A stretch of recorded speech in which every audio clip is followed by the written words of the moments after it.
right, and now I am joined by Just Orange's Dani Rivera, a native of Orange County, or should I just say resident, because I know where you're really from, but it seems like you've been there forever up in the OC holding it down. How are you doing? Oh my God, I'm so freaking excited to be here tonight. I'm so happy I'm doing so well. Actually, I know you're like, we just talked before we went on, like you're ready to just burst. I can tell that smile on your face, that bright red lipstick, the blonde hair is popping. You're ready to go, right? Ain't you? Yes, you already know. You already know. You already know. Gotcha. Well, let me start here by how you and I met. We first met up in Orange County. There was an event going on there. There was a bunch of kids at the time protesting for their teacher, Mr. Kilby. Mr. Kilby, he was a teacher in Orange County. That's where you and I met. So, and that was in the heart of the pandemic, 2020, obviously. How was 2020 to you?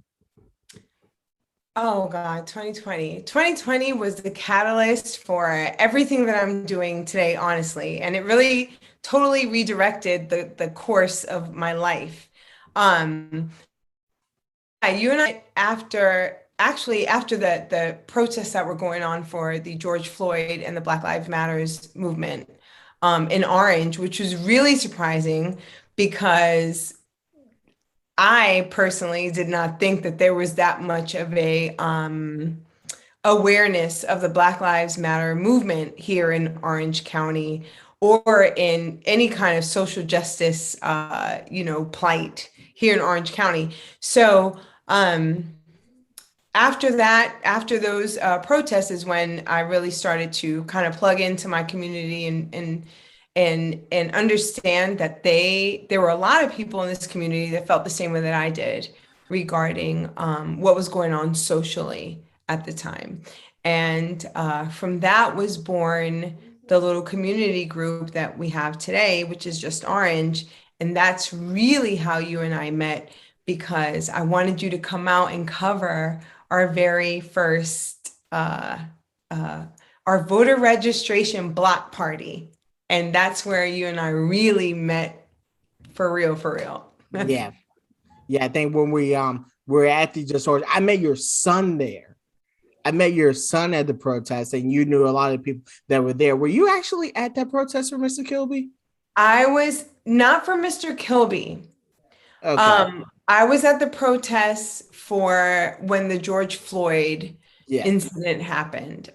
There was three protests in Orange that happened after that incident, and really in connect and not or in conjunction to Ahmaud Arbery and Breonna Taylor. So the culmination of all of those incidents was the protests in Orange, and that's where I started my journey in this county.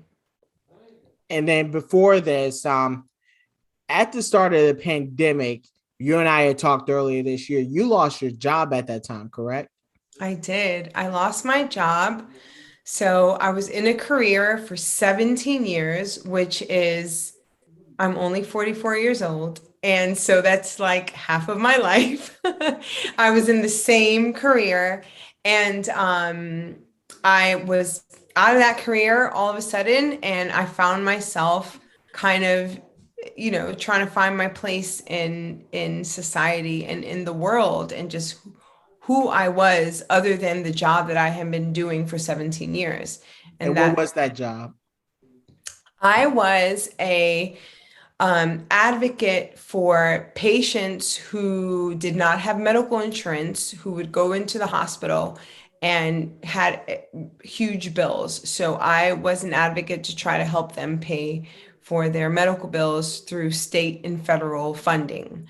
And so I managed a team of people who would help those patients access those avenues to get funding for their medical bills.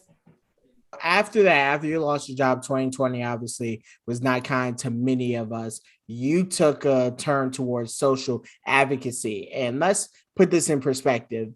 Orange County, where you are, and some of the counties that are around you, you already know where we're going with this. It's not necessarily the hub for any type of maybe social justice. Am I accurate when it comes to making that statement? Oh my gosh. From my perspective, yes, you're accurate.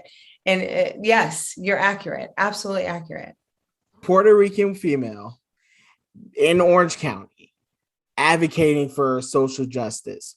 What was that like for you? Or in also rallying the troops in a sense for that type of cause where the entire country, other cities in the state, the entire country is standing up for something? Yeah.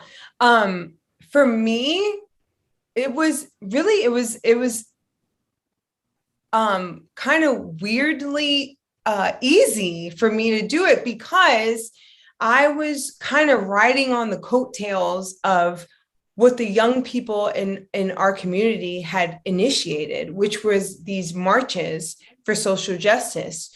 And a lot of people, you know, I came as a protester. I wasn't a community organizer. I wasn't connected in any way. I just came because I felt the cause.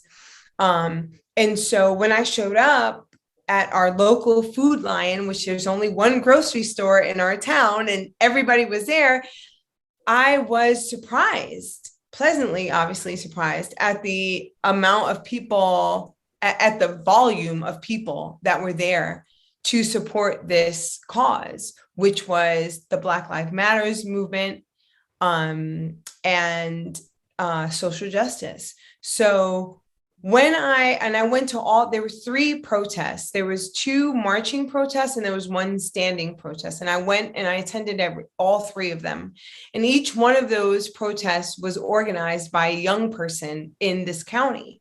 So that inspired me immediately. I was like, oh my God, there are young people here that are really passionate about what's going on in our society. And I felt like I wanted to plug into that and see where we can go from there. So for me, it was easy to get into that, to kind of, you know, move into that space because the young people in our community had created that space. So I kind of just, you know, again, I say I rode on the coattails of the young people who started the movement. And I wanted to be one of those adults or older people that help them to organize it and keep it going and not, it just not be, you know, a one-time deal or, you know, something that wasn't regular. So it was pretty easy for me just because the young people initiated the movement. And I felt like that was an easy way for me to get in there. And we're going to come back to that in a few minutes, but talk to me about your upbringing. I know you said you're originally from New York. How did young Dani grow up? Oh my gosh. So I am originally from Queens. I'll say I was born in Manhattan. And we lived in Brooklyn for like 2.5 seconds. And then we moved to Queens. So I'm a Puerto Rican, but we are Puerto Ricans that claim ourselves as New Yorkers because we weren't born on the island of Puerto Rico, but we were born on the island of Manhattan. So Manhattan is an island. If people didn't realize that, it is. So growing up for me, in New York was a very free experience. It was just, I mean, we just ran the block. We, you know, played freeze tag. We were outside all the time. We played red light, green light. Like we were just free. At around 13, I was probably about 12. Abruptly, we left New York City to move to a small town in Arizona called Sierra Vista. And that was a super huge culture shock for me because the people there, the culture there is just so far removed from what it is in New York. I adapted for a while and I stayed there until I was about 25 years old.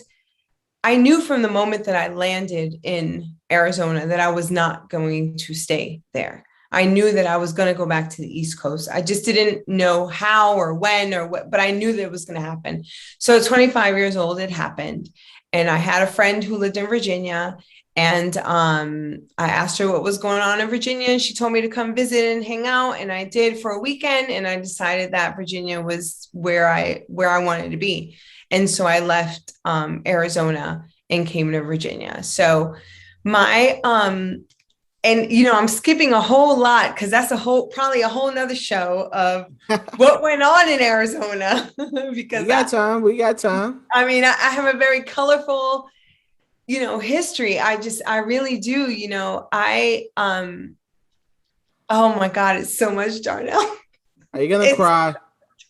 No, I'm not gonna cry, but it's just when people look at me, they would not have imagined the things that I've been through. And I've been through some heavy duty stuff, and some situations in my life that could have really just changed the trajectory of my life for the worst.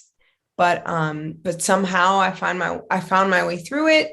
And that's because I felt like I had this inner compass in me from day one, from probably when I was little, that was kind of navigating me and was whispering to me that I'm destined for something more, something bigger, something greater.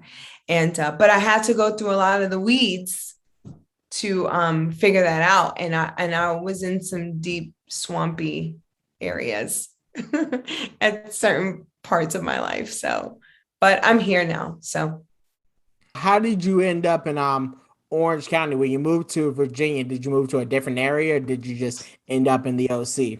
Yeah, when I moved to Virginia, I started off in Fredericksburg, Virginia. That's where my friend was at, and that's where there was a job opportunity for me. And so I moved to Fredericksburg, and I loved Fredericksburg. Fredericksburg is super close to DC. So when I first moved here, I hung out a lot in the DC metro area with my friends. So that was kind of my stomping grounds between DC and Fredericksburg. How I got to Orange was with the same company that I was in from the start. There was a promotion opportunity. And I had been with the company for a while, and I had proven myself, professionally. So they offered me that position to promote, and I did. And that position was at UVA Medical Center. And so they asked, for me to take that position. And at the time I wasn't married just yet, but we were soon heading to getting married. My significant other had businesses in Fredericksburg and attachments in Woodbridge. So when we decided on the move, Orange, we just pretty much pulled out the map and was like, what is it, the central space between Fredericksburg and Charlottesville, Virginia? And Orange was the dead center of it all. So we randomly just looked at rental spaces in Orange, and my husband found one, and we drove out to it, and it's coincidentally happens to be the house that we're in now. And we rented it for for several years. And finally in 2015 is when the owner of the rental property asked us if we wanted to purchase a property. And, we both looked at each other, and I was like, I'm good in Orange. Are you good in Orange? We're good in Orange, and we're going to do this thing in Orange. And so we bought the property. And so now we are homeowners here in Orange, and we have been since 2010. And that's just, 2017, I'll say, or 15, we were homeowners, but we've been in the same property since 2010. So we've been in Orange for just a little over 11 years. With 2020 came some of the ugly stuff that we have seen with police brutality with George Floyd and Breonna Taylor. When you saw that, what was your immediate reaction to all of that? Hurt. I was so hurt. Like literally my spirit was broken. Listen, Darnell, legit, to this day, I have not watched the entire 8 minutes and 46 seconds of George Floyd's murder. I have not, because honestly, I don't feel like I can take it. I don't feel like I can take the emotion. I'm so deep with emotion that to watch a person's murder in front of my eyes and not be able to do anything to help it, I just don't think that I can take it. I don't need to watch the whole 8 minutes and 46 seconds to know that something horrific happened in front of the world's eyes. I already know that. And just the knowledge of that. And I've seen little clips and bits and pieces, because, you know, the news plays, you know, different little clips and breaks it up. I've seen little clips, and that's enough for me to understand that this is so wrong on so many levels. And I honestly, besides the horror that I felt and the pain that I felt, the next feeling or emotion that I felt was, I have to do something. Like, what can I do? What can I do? I can't just sit here and look at the TV and yell and scream and look at the news clips and cry and be upset and just sit in my recliner in my living room and not be a part of something. And so truly, that's where the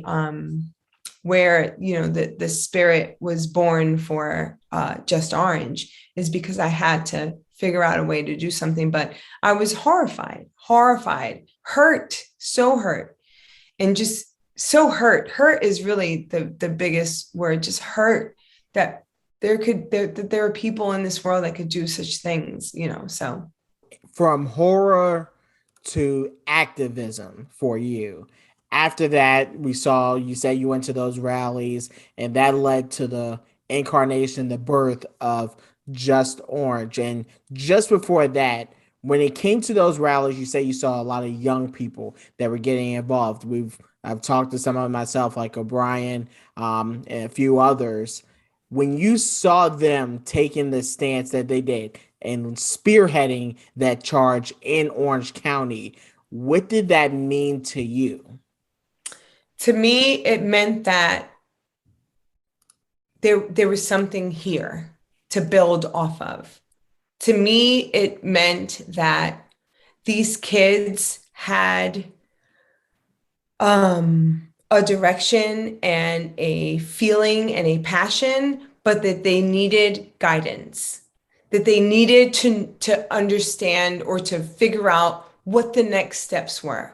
So to me, it was like, okay, so the kids organized all of these protests and these marches, but they had no idea what to do next. They were like, okay, so we'll go out here and protest and we'll march. And then what?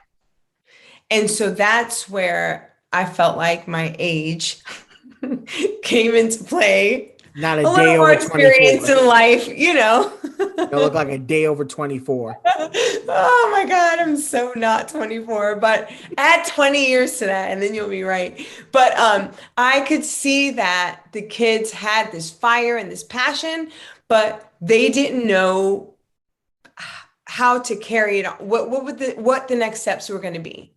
So that's where I felt like I would be an asset to them, because being a little older and just, you know, having the experience of maneuvering through this world a little bit, I could help them move from we're not just on the streets protesting, now we're taking action to make real things happen. And so that's what that meant to me. It meant that it was, or that's what it represented to me, seeing those kids and seeing them take the charge of the initiative. To me, it gave me there's the foundation here. There's something for me to work with, because these kids already are naturally inclined to want to do something. They just need a direction to take it to that next level, or guidance or coaching or, you know, counseling or something. And I decided that I could totally be that, because I felt where they were coming from. And I knew some people, and I, knew, some ways of the world that could help them move it from just protesting on the street in a little rural town to really making things happen on a wider scale. Out of that came Just Orange. Talk a bit about that organization and how much did that fill the void of after how you lost your job? How much of that? Because that kind of, I see how much stuff you post about it and stuff like that. That seems what you're doing there is like a full-time job. Oh my God. It really truly is. And the difference between it being a full-time job or like a regular full-time job and what it is that I absolutely, it's so second nature to me and I love it so much. So uh Just Orange, when the kids, when I saw that the kids were initiating this and there was a foundation there, I connected with two individuals specifically in the community who were very well connected in the community. They'd grown up in this community. They knew very well respected people of this community. And I, met with them and I expressed to them how I felt and who I am. And it resonated with them and they wanted to help me make this more than just the protests and the marches. So together, there was three of us. Laura and Sully Carter are their husband and wife dynamic duo, and they are my partners in everything. They help to connect me with people and different platforms for me to be able to continue this movement of the young people having a voice in the community. So I sat down with them and I talked to them about some of the ideas that I had about because the bottom line to me was all of this, everything that happened, the sum total of it all was that we as people, as a community, need to be more engaged in our election and democracy processes. That if we wanted to see real change happen, that we needed to be more present and aware and participate in the process of electing people who are going to reflect our views and our feelings and our passions. And we needed to get those people up into elected offices. So I wanted to, so what happened was I thought that all of this, the whole George Floyd thing and the cops and the whole deal, I felt like we need to be more aware of who our elected officials are. And we need to be more engaged in deliberately picking people who are going to represent what it is that we want to see as far as social change, social justice, and just in general, just the way that we live, our quality of life. So I felt like registering people to vote and getting people engaged in that democratic process, most especially the young people, was the ticket, was the way to make real change happen. Because at the end of the day, it's laws that are in place, laws that are created by legislators who are elected by all of us.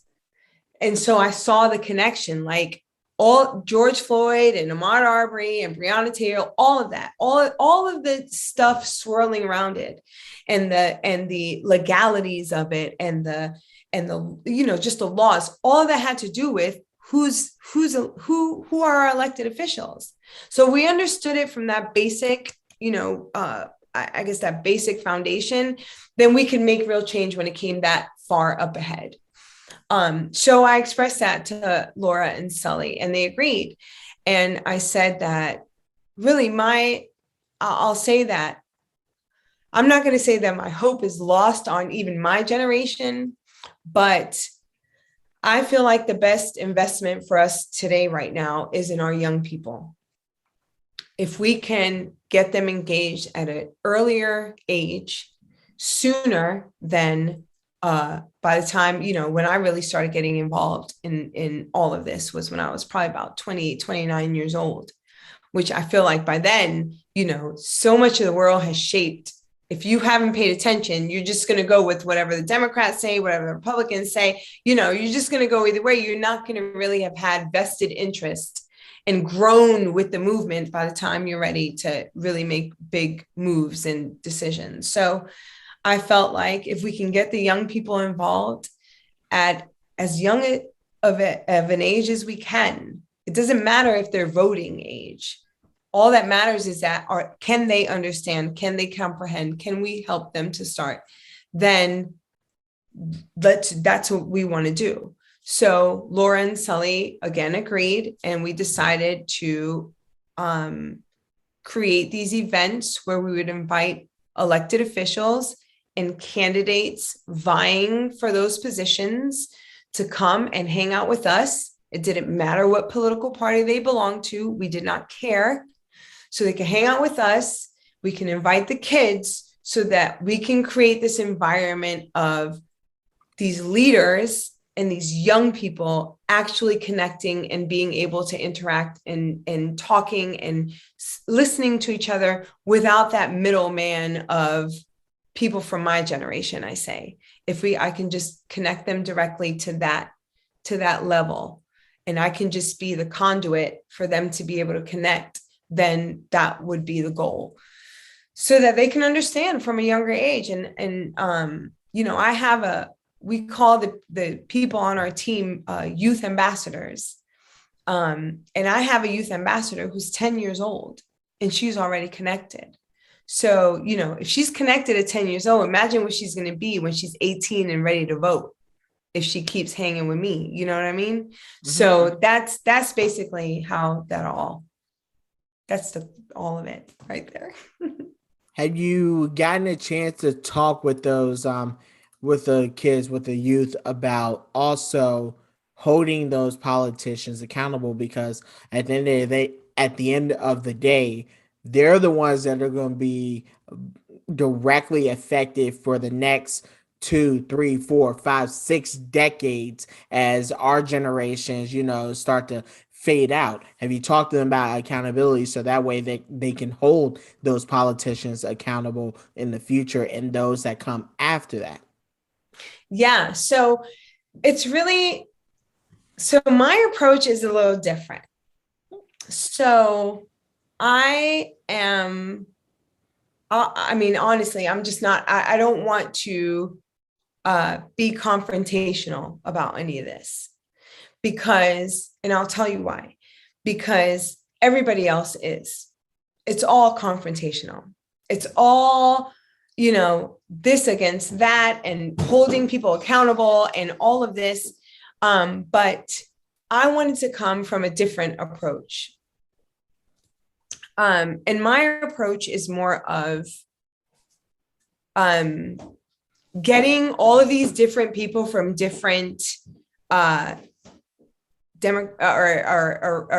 political parties in the same space on a even playing field, which is why I decided to really focus on local elections and elections that affected our district in particular.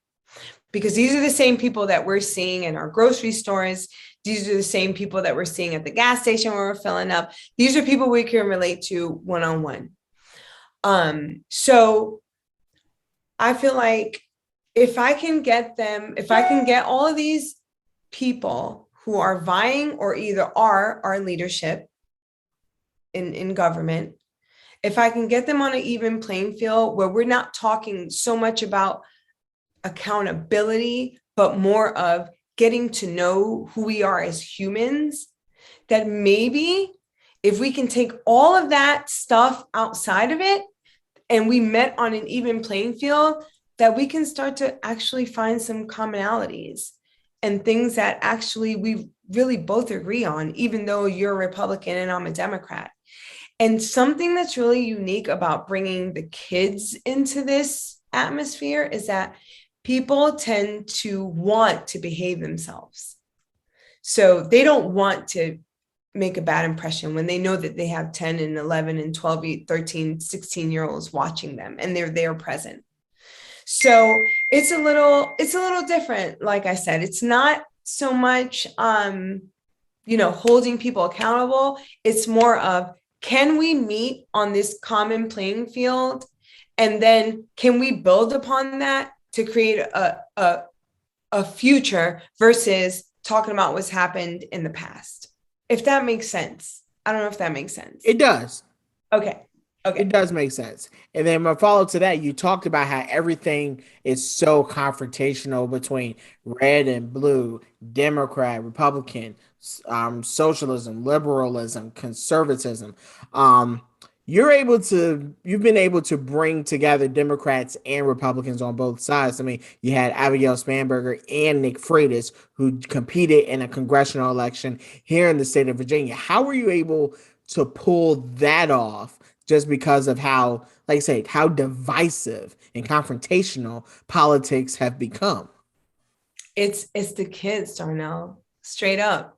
It's bringing the kids into the mix. Something changes in people when you're talking about the kids, when you're talking about the young people. They want to bring their best. They want to, be a positive example. So taking all the old folks out of it, and I say old folks, I include myself in that old folks, but just taking the adults, the middle people out of it, and just bringing that the leadership and the children together and taking all that extra out, I think is what helps. And when I present these events to people like Abigail Spanberger and Nick Freitas, I always talk about the kids first. I want to do this for the kids. Will you come out?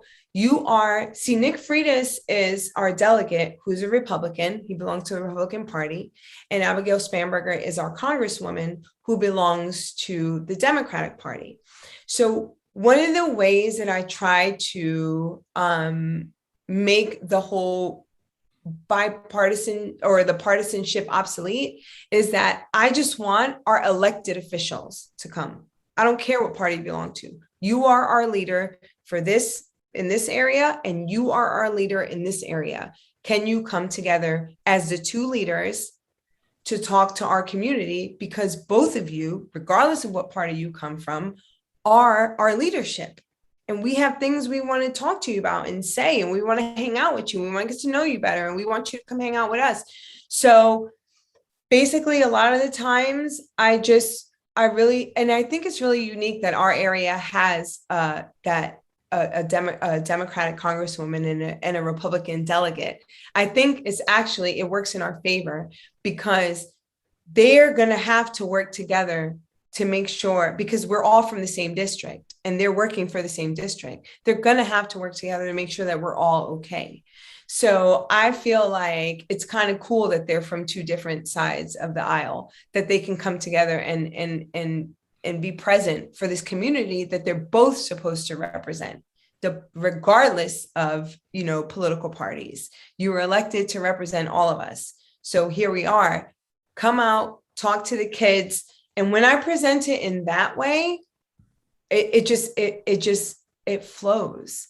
Now, the campaign part of it is a little different, but when we're just talking about elected officials, you are it.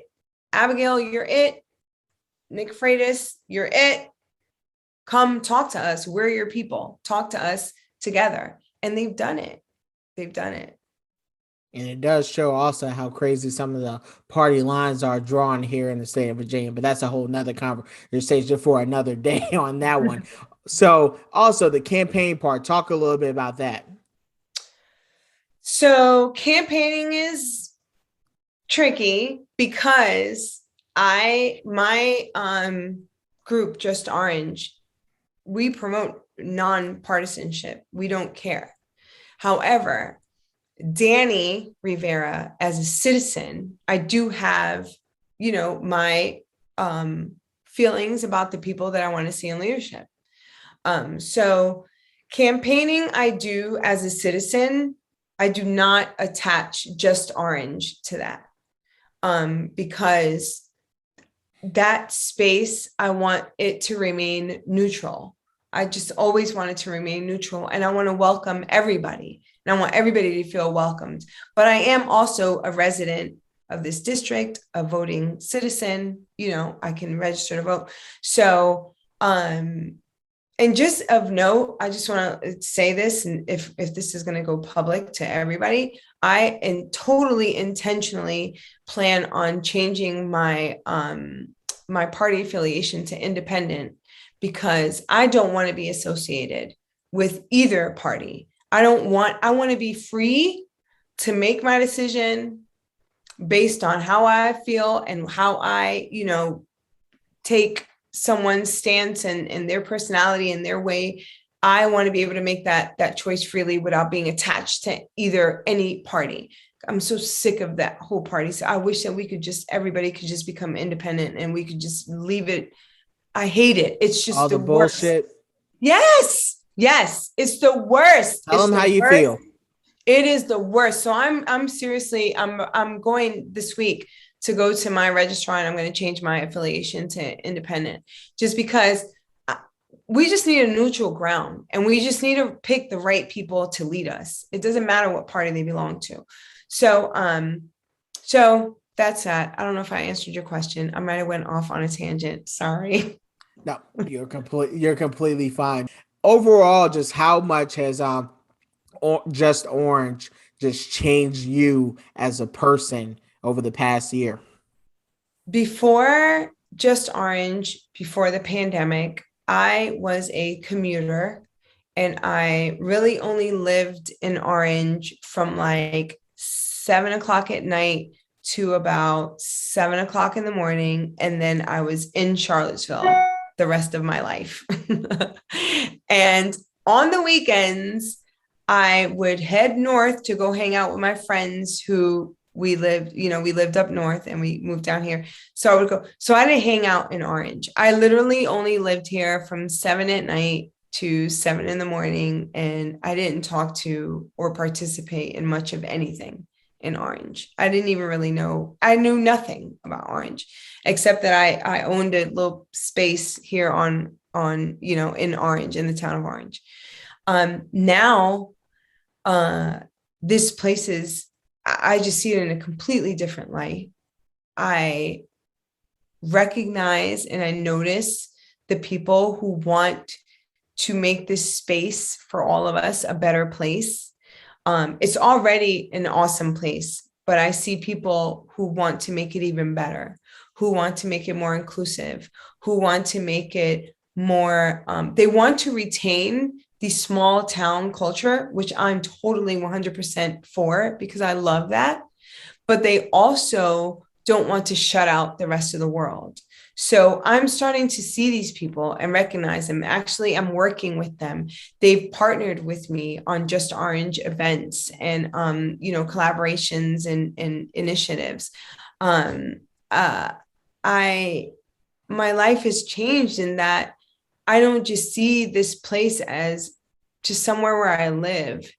It's really somewhere, now I see it as somewhere where I'm growing, where I'm actually becoming more of who I'm supposed to be. This place has really opened up a door for me to walk through that I would not have walked through if it weren't for the pandemic. Really, I mean, 2020 and that damn coronavirus, man, that shit. that thing that turned it all around for so many of us, and definitely I'm not excluded. It just made me see things from a different perspective, and because I had to be at home because of the pandemic, I started to think, if I'm gonna have to be here, then I might as well like the space that I'm in and thrive in the space that I'm in. So that's another reason why I wanted to become a part of what was going on in Orange County life, because I had to be here more than ever before. And then before we transition away from Just Orange, I definitely wanted to ask this question.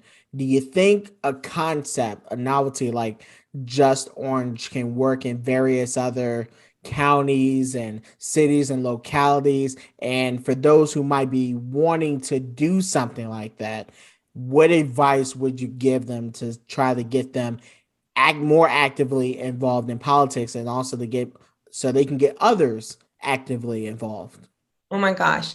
Yes. First of all, yes, I do see that this is something that can work in different. I would move away from saying just rural communities to any community. I honestly, in my imagination that spans really far and wide, I see, the model that we have here working in communities throughout the nation, to be honest. And I'm actually working towards some things. I have some things in the works to, move toward, making what it is that we do something that's nationally recognized and nationally adopted. So there's a lot of things going on right now, and a lot of different connections that I have right now, and people who are helping me to realize that. So yes, I do think that this is something that could happen. It doesn't have to be just Orange. It could be just Woodbridge, or just Atlanta, or just Nevada, whatever major, whatever. I mean, there's a model that we have created that I feel like is adaptable and that could really work. So yes, to that answer, yes, I see this as something bigger than just the county of Orange. The advice that I would give to people in any space that they're in where they want to make a difference is get connected to your young people. Like, you really need to get connected to the young people of the community and pay attention to what they're doing. I know that Orange County was not the only county across the United States who had young people organizing protests. So I know that there are young people throughout this entire nation who are organizing. My thing is, those kids need guidance for the next steps. So they'll organize, they know how to organize, but if you don't help them move it from just a protest on the street to a real actionable plan, then it's going to die right there on the street. So my advice is, if you're an adult like me who is seeing this movement among the young people in your community, you need to tap into those young people.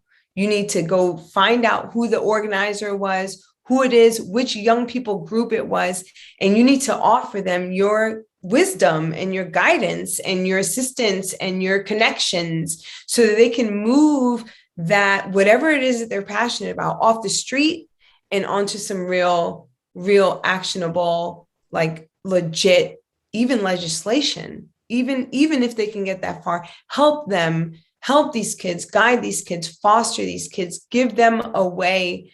They've got like the skeleton of what they want to do, but they need some meat and muscle and, to make it really happen. And that's where I feel like us as adults, as older folks who have had experiences through the world and have a little wisdom, can help them. So my advice is, recognize and be aware of the young people who are movers and shakers in your community, and tap into those kids and help them, share with them your wisdom and your advice to help them get to the next level.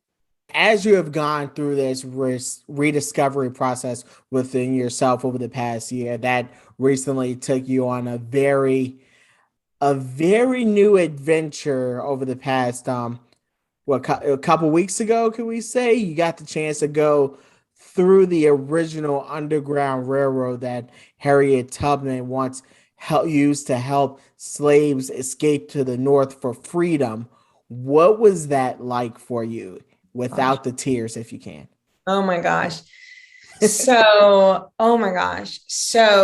that experience coincidentally came to even be present in my life through a person who's actually running for an elected position here in our town. And she shared that this woman had done a walk from Cambridge to Kennett Square, Pennsylvania, over the last year, 2020, and that that organizer was going to do another walk this year for 2021.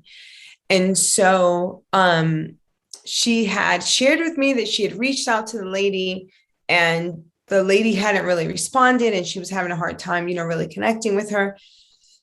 So I me being relentless in my thing is the fortune is in the follow-up. So I am like relentless when it comes to following up with people. I will email you until you give me an answer. I don't care. Like, I'm going to figure out how we're going to connect. Even if you tell me, no, I don't want to connect, you're going to give me an answer. So unless you're my former employer. Yeah. Yeah. It's all good. Fuck them. I know. So yeah, so I was like, I'm going to be relentless and I'm going to connect with this woman. So I finally did. And she shared with me that, yes, she was doing a walk from Cambridge, Maryland, which was where Harriet Tubman actually was born and was a slave on 2 different plantations. And that when she decided in 1849 that she was done, she fled and she ended up she went to Kennett Square first and then went on to Philadelphia. But that was the trek that was the route that the organizer was following. So I don't know. Oh, and I'll show you. Oh, as I'm talking, I don't know if you can see this. Yeah, I can see it. Yeah, this is one of the rocks that one of the walkers painted for us, Harriet. And I'll show you one more. This is, can you see that? Wow. That's Harriet reaching out. Her hand. Yes, come with me. Yes, she was, shepherding the people. When they told me about this experience, something inside of me just said, Dani, you have to do this. This is part of the whole deal. This is part of whatever. I don't know, Darnell. I don't know what God has planned for me on this earth, but I feel like it's something because a lot of stuff is happening and it's heavy duty stuff. It's not just like light shit. You know what I'm saying? Like, it's it's a lot. It's a lot. And I'm just following like the call. So, I decided I wanted to do this with this woman and I wanted to take this walk, and I didn't know all the way what the purpose was. I just know that Harriet's fight for freedom and her courageousness and bravery and fearlessness to make it happen for at least 70 slaves inspired me to, and all that was going on and all the stuff that has been going on since 2020, 2020, oh my God, all of that. I felt like this was something for me that would just resonate spiritually and that would help me take whatever it is that I wanted to do to that next level. Like, I would find answers on this trek. And I did. And I did. I had several epiphanies, on this trek, and it was incredible, and it was hard, and it was insane. And I don't, and let's just keep it real. Harriet traveled this road with nothing, barely anything. We had our cell phones and backpacks full of Nutri-Grain bars and snacks. And, we were so just not, but the, just the underlying, the purpose of it all was the same, this trek to freedom, this walk, because we all believed in something bigger than ourselves. And yes, we had different provisions and we were spoiled than, they were in their day, but walking those steps really kind of grounded you and made you feel like you better be effing grateful that she was brave enough to take these steps, because had she and so many other countless and nameless people who made that escape to freedom, had it not been for them, then you and I would not be sitting here right now speaking as free people of color, doing what it is that we do. So, we just do it so naturally, like we can just do it. And it makes you, it just brings you back and it grounds you to know, if they hadn't done what they did, the world would be a very different place today. So that journey, to me was just another facet of like the overall, mission and purpose of my life. Like, you're, as a woman of color, I'm a Puerto Rican woman of color. I have, my family has African descendants that landed on Puerto Rico and that whole story. And so we, we're all intertwined, all of our stories, and none of us would be where we are today if it wasn't for the plight of that race and those people who just, they face circumstances that you and I today, we would probably crumble under, because they just face unbearable, unspeakable things. So walking those steps to me just made me very grateful, made it feel what it is that I'm doing today, made it feel heavier, like I have a bigger responsibility than what I really thought in the beginning. And, I started this because of the injustice to African-American people. And then here I am, walking the Underground Railroad, you know what I mean? And then everything that I've been doing in between. So it's almost like it just fit. It just fit. And it helped me to put things in even more perspective. And again, I had several epiphanies on that trip. Share and one. I'll tell you, that was literally this is on a lighter note, but how, The Real World from MTV, like that whole show. Oh, it was so The Real World, because there was literally 15 people who didn't know each other, who all stayed in a house for 6 days to find out what really happens when you start getting real. So it was The Real World, the Underground Railroad. It really sounds like a really new pilot. It was so crazy. There should totally have been cameras on us, because it was a trip.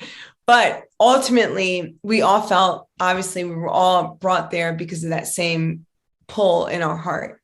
So it was incredible. It was an incredible journey, eye-opening, very hard, physically demanding. There were moments where I really had to talk to myself. I felt faint. I felt like I was going to pass out. I had like tunnel vision at certain times because the sun was beating, and it was just a lot. I mean, we did a lot.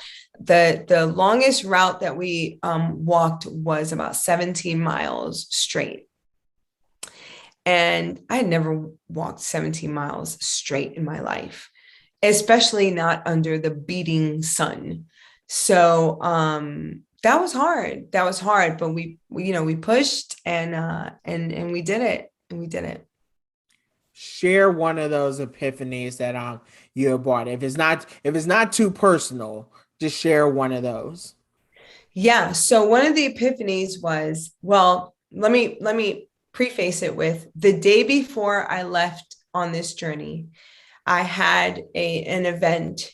My group, Just Orange, had an event at the local high school where we were connecting the school board and candidates running for school board to the high school students. So we had this big old party, and we had the school board people giving their little speeches, about why they're so inclined to be on the school board and what the kids mean to them. And then we had the candidates talking about why they want to be on the school board, whatever. And then the kids were there, and we were dancing, and we had the Orange School Performing Arts there. It was a whole big thing. And then the very next day I left to this trek. So the whole year that I have been doing this thing with Just Orange, I've been racking my brain to figure out, how do I get young people to really care about all of this? How can I get them? How can I attract these kids? How can I get them to come out to these events? How can I get them connected? So we had that event, and then we went on the trip. So there was I don't remember if it was the second or the third day I was walking, It was the third day because it was the first day that we actually walked. I was thinking about what I had just left behind because I had things I had to follow up on, knowing that I had to come home and follow up on these things. And I thought to myself, here I am trying to attract kids to these events that I'm having around town, when there are a group of kids in the high school that are already naturally inclined to making a difference, to social justice, to elections, to elected officials. And that is the student council of any high school. They actually have elections to elect these kids. And so as I'm walking, I'm thinking, oh my God, the high school is the sweet spot.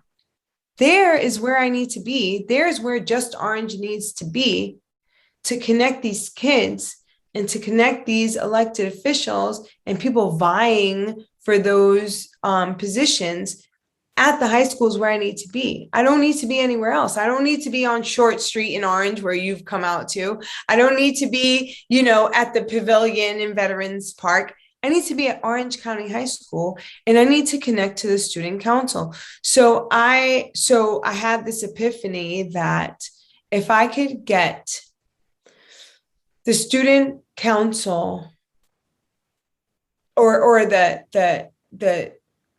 vice president and the president of each class, the senior, sophomore, or junior and freshman classes, if I could have them form a committee and have them be the junior council members to the school board, and I could have them be junior council members to, say, the board of supervisors in that town, and have them actually be a part of real voting processes and bringing issues and concerns and ideas to the table for these actual officials to make decisions on, then that's how I can get the young people to get engaged if they actually have a stake in making real decisions for the town that they live in.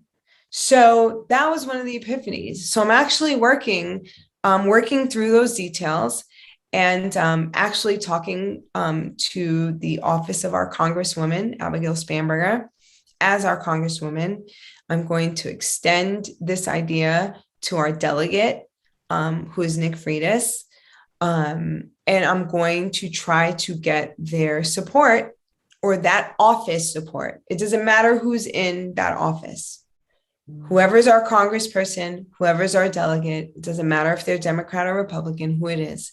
If they can support this initiative that's starting in the schools of their district, then maybe I can make this a bigger thing. And my thing again is my brain is I think super extra. I'm just an extra type of person. You're Puerto Rican. Yeah. Yeah. You're Puerto Rican. You're already extra. Puerto Rican, I'm extra. Who's dating a Puerto Rican. I'm extra, and I just think extra. I think to myself, if I could get our legit elected officials to really buy into this idea, why couldn't this be a program that is nationally adopted in all high schools across?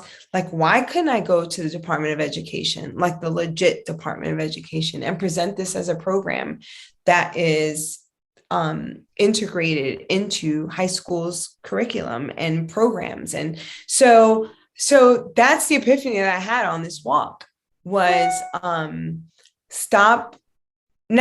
but you start where you are, and you make a really good model, a solid model, and then you elevate that model and you take it and you spread the love.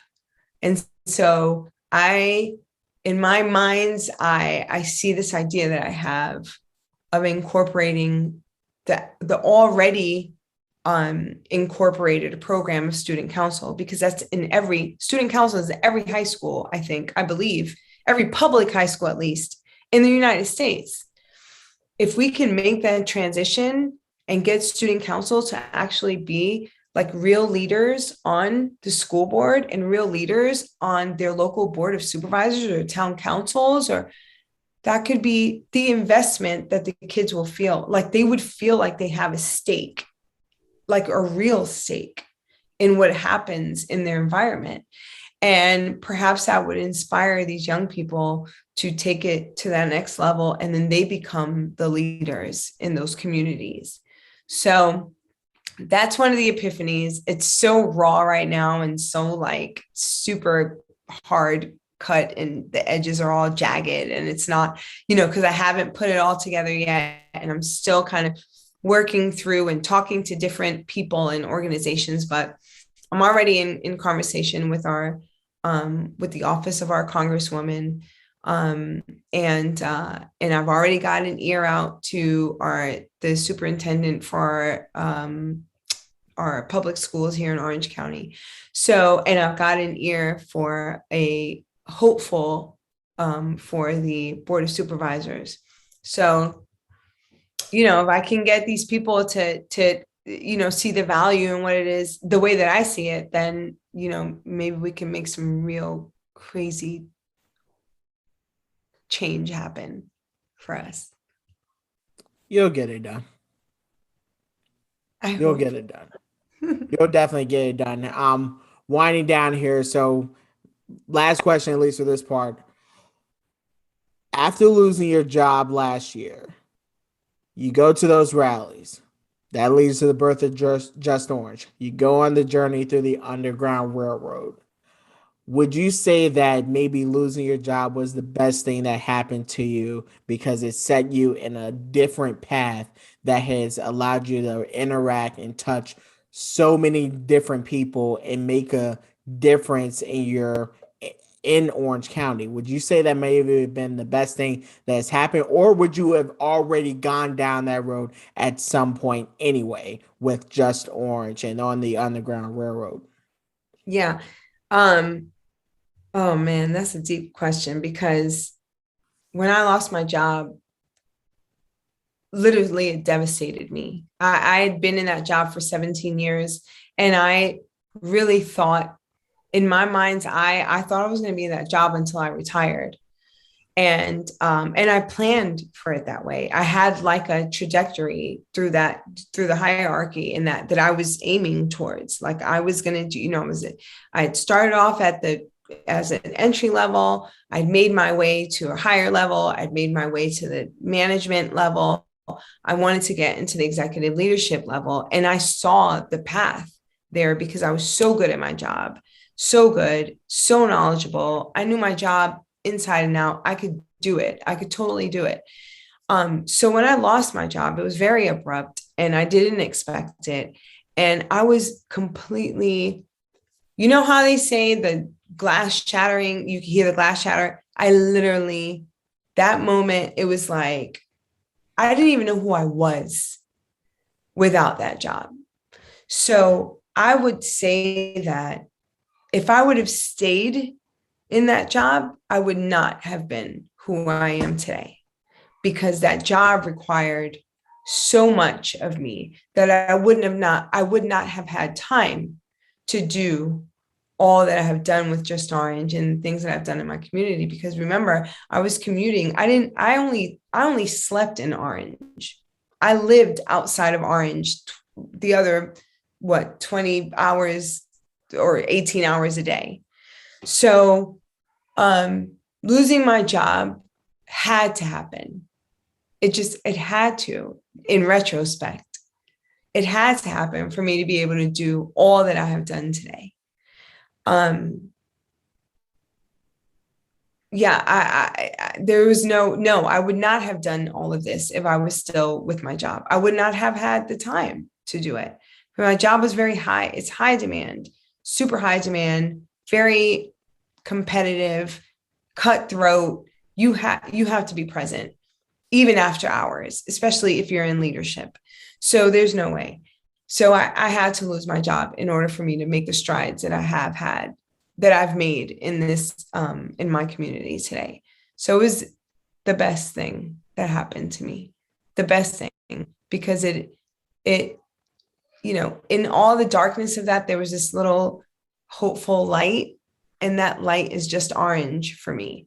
That little light was like, no, there's something more. There's something more. Like, you got this. Just follow this light, and I have. And the light has just expanded and expanded.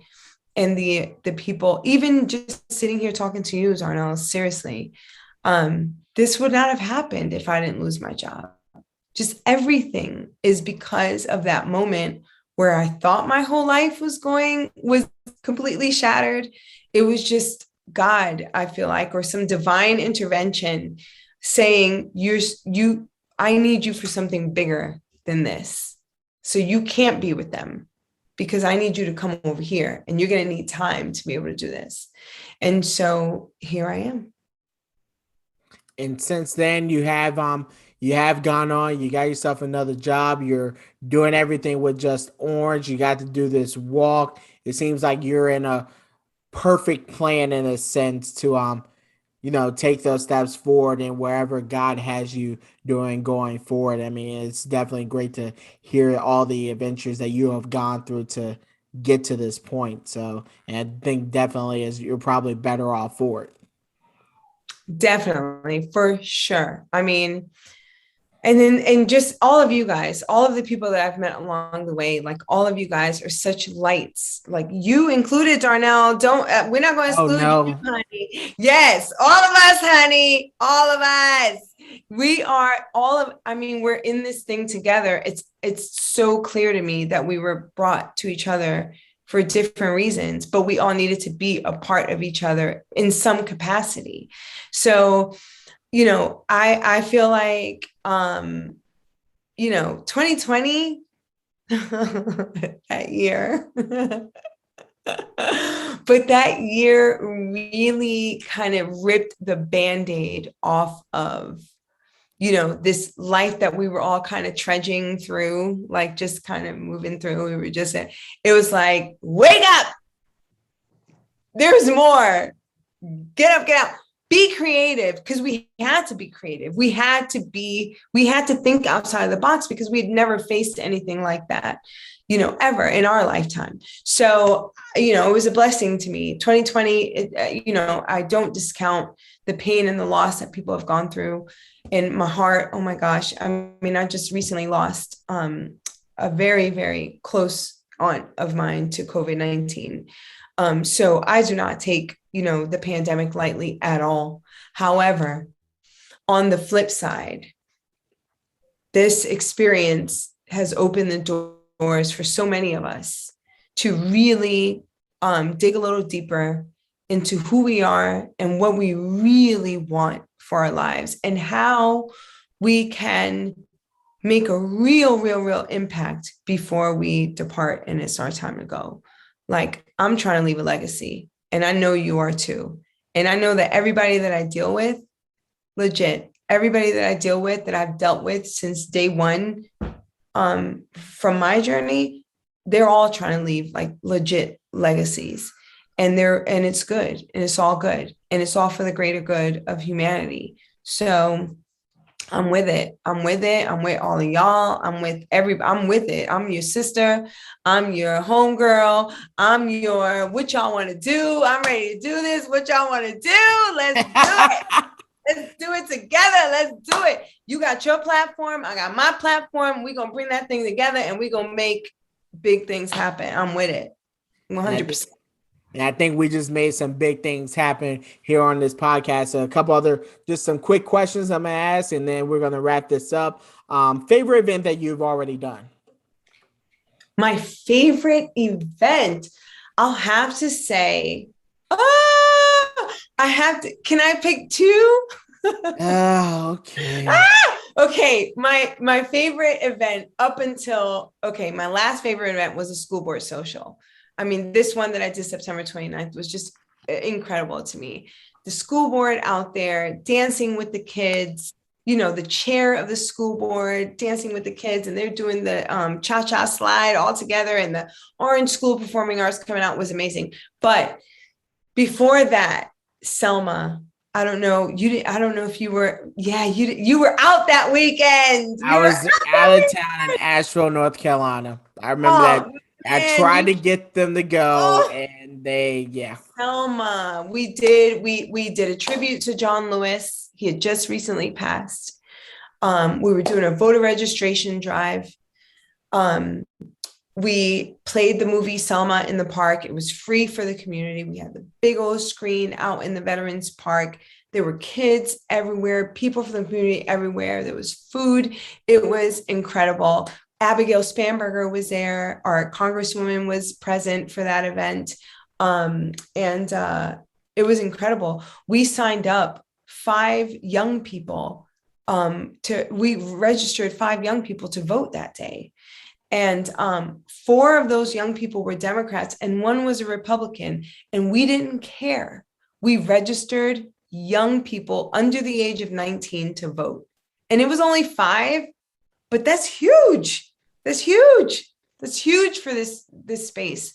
So Selma was definitely my heart. And I know you got to have one because I assume you're probably a music lover. What's the theme song to your life? I'll tell you the theme song now. Oh gosh. I have 2 theme songs. Oh God. One, okay. The last one is just recent, but it's so me. My first theme song is by Natasha Bedingfield and it's called Unwritten. And I don't know if you've ever heard it, but you'll have to. There's a remix of it, like a techno version remix that's totally freaking cool that you'll need to listen to. But Unwritten by Natasha Bedingfield is amazing. That really is and people who know me, like my family, they know that because I belt it out and I can't sing, but I'll listen, I can sing when it comes to that song. My new recent theme song to my life is by Cynthia Erivo, and it's called Stand Up. And it is the soundtrack from the Harriet Tubman movie, Harriet. And it's incredible. So you should definitely listen to it. It makes me cry so hard because it's it's her taking her people to freedom. And that's how I feel right now. I feel like I'm trying to lead people to a different realm. Obviously nothing that Harriet Tubman went through can I relate to in real life because my God, but just, symbolism. That's my song. Stand Up. Cynthia Erivo. Unwritten, Natasha Bedingfield. Listen to them and you'll understand. Got it. 2 new songs to listen to. You and a round table. You, 4 other people. Who's sitting there? Oh my God. Oprah Winfrey, Michelle Obama, Barack Obama, and Stacey Abrams. You got 3/5 of them right there. You got you got Obama behind you, and you got Michelle behind you. Don't think I wasn't going to let you get by with that. Please, I've already had the vision of this happening. I'm waiting for it to realize because I see these people. Yes. Someone you want to bring to Orange County for an event, other than those 2 behind you, because that's too easy. I'm not going to let you get away with it. Okay. Oh my gosh. I really want to bring to Orange County. And it sucks because I hate it. I don't want it to seem partisan at all. But these are just people that I just feel them. Stacey Abrams, seriously, I really want to bring this because of her voter registration initiatives amongst African-American people. Something about Orange County that really, sticks to me is I want to see our people of color stand up more. And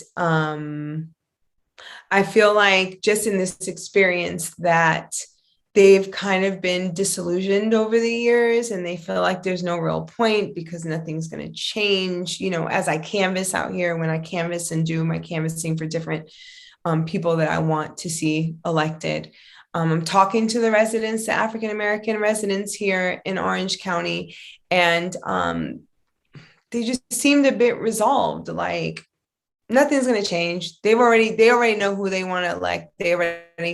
And that just irks me because I'm like, don't be resolved. No, we can change this. We can do something different. And so I've read and followed Stacey Abrams' journey. And I feel like she knows about riling up the African-American community. She knows about getting them to the polls, getting them to register to vote. So I would love to see her come to Orange as my guest and have her speak to our community about the importance of us standing up as people of color. And I hate making it people of color, white people, whatever. It's just that there's so fewer of us, you know what I mean? And so because there's so fewer of us, we really need to stand up in record numbers to be counted. And so I want that for us here. So if Stacey Abrams would come to our little Orange County as my guest, I would be dead. I would die. Well, hopefully you're not dead for real. No, I I know the expression. I'm like, don't just faint on the spot. Like, I know. But yes, Stacey Abrams for sure. We saw the work that she was able to do down in Georgia back in 2020, flipping the state from red to blue, and now Georgia's put they got their new laws in place, basically negating the work she's done. We'll see how that plays out in the next couple of years, but oh my God, she's a spirit. She is something. There's a spirit inside that woman's body that is from a higher plane. You know what I'm saying? She's coming from a higher plane, and I would love to be in her presence and just have her energy here in our county, in our town. And then last question, and you got to be the plug for this. Name someone you think would be a good guest for this podcast, but you got to be the plug for it. You got to help me get them. OMG. Who would be a good plug? Who would be a good person? You have to be the plug. Yes, I have to be a plug. Well, I have two people. You always only give me one option. More the merrier. That'd be more episodes for me. So hey, bring them on. You can't suggest everybody, but just give me one or two people. Okay, I have two people. Okay, O'Brien Martin. You need to have this young brother up here. This kid is something off the chain, off the chart. That's my little homie. That's like this kid. I love him so much. And he just texted me right now. You see the devil. Look, he just do you see it? I see it. O'Brien Martin just so there you got it. That's like legit the thing. O'Brien Martin, and I really think Abigail Spanberger is an incredible human being. I really do. And I will do all that I can if you choose to have her on your show to be able to participate. She's an incredible human being, and she's so down for the people, like legit. So those are my two plugs. All right. Well, we're going to try to get them on here soon. I know Abigail Spanberger, just from the events coming out to Just Orange where you were at. I got to go to a couple of events that she was doing, and I think Louisa County, just y'all's neighbors. So we can try to make that happen. And I'm definitely not averse to it. But Dani, we've been talking for about over an hour now, but that easily happens when you get us going together. No, we could probably talk for longer. we could, but I know totally. you got your family, you got your kids. Right. I got a Puerto Rican here that I gotta feed. I know. I know. Oh my God, we gotta get together. Oh my God. I know we will. By the way, last question. Yes. We talked about this last time. Drink of choice. Do you really want to know? Okay. I mean, since you asked. Let's just put it out there.